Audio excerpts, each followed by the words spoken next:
Ship Graveyard Simulator is a three-dimensional game that takes place in a coastal environment filled with shipwrecks. This game launched to Steam in 2021 and apparently a sequel is in the works, but despite that, part 1 is now debuting on the Nintendo Switch. In this video we take a closer look at how the game is experienced on the handheld console and whether it's worth buying. Feel free to subscribe to my channel, I review new games every week. To begin with, I want to mention what this game is all about, namely earning money, upgrading buildings, hiring staff, buying tools, and so on. But to do all this, you need a source of income. You get this by literally dismantling various shipwrecks and then selling what you find. But it all starts in your house.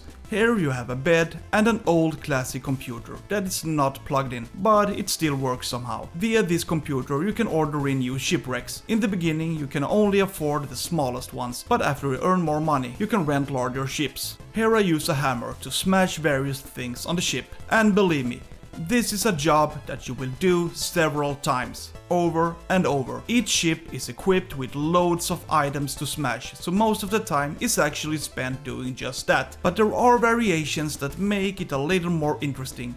You can mop the floor to collect oil, weld off objects, you can use explosives to blow things up, and use a saw to dismantle pipes. But without a doubt, it's the hammer that counts. It's used to a greater extent. When you have finished dismantling, you can collect all the loot and sell it. Unfortunately, you have limited space, so it may happen that you have to make several trips back and forth to the vendor. What can happen is that there is a lot of material scattered on the ship, but everything can be easily collected by pressing the X button. It's like an auto loot function. Here you can see a pile of everything to be sold. The interesting thing though was that I accumulated so much material that the game started to lag. But then I went quite far, because in general, this game flows quite well, regardless of whether you're on a boat, running on the beach, or walking in the village. I think it feels quite stable actually.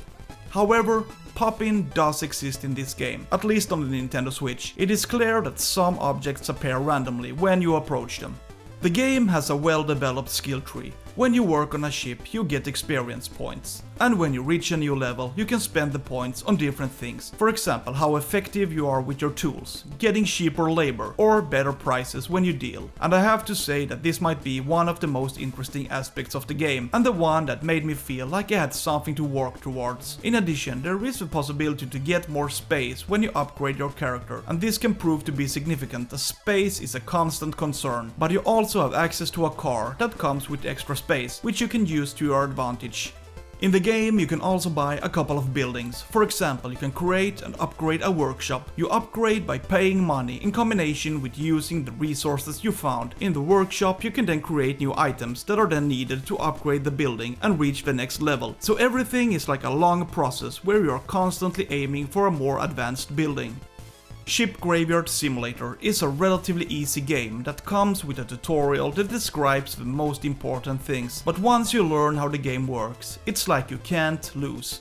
So basically, it's about renting a shipwreck, sell what you find, upgrade your character, hire staff if needed, and upgrade your buildings.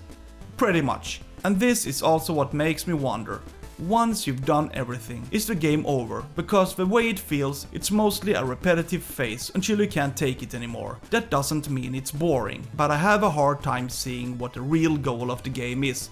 Why am I actually doing this? And this is where I think the game lacks a dimension. The basic idea is solid, but it could have been taken so much further. For example, visiting new beaches, being able to upgrade your own house, getting new cars with different features, or perhaps the ability to repair different ships. In other words, a simulator of this type could actually be properly expanded. I don't know, but personally it feels like I want more than I get. The price for this game is set at $13, but it's sometimes sold at a discount, and you should probably buy it at a discount. $13 is really pushing its value. Had the game been bigger and had a broader ID, maybe $13 would have been reasonable, but now I think it's a bit too expensive. So my advice, regularly check if a game is on sale. Feel free to subscribe to my channel. I review new games every week. Have a nice day. See ya!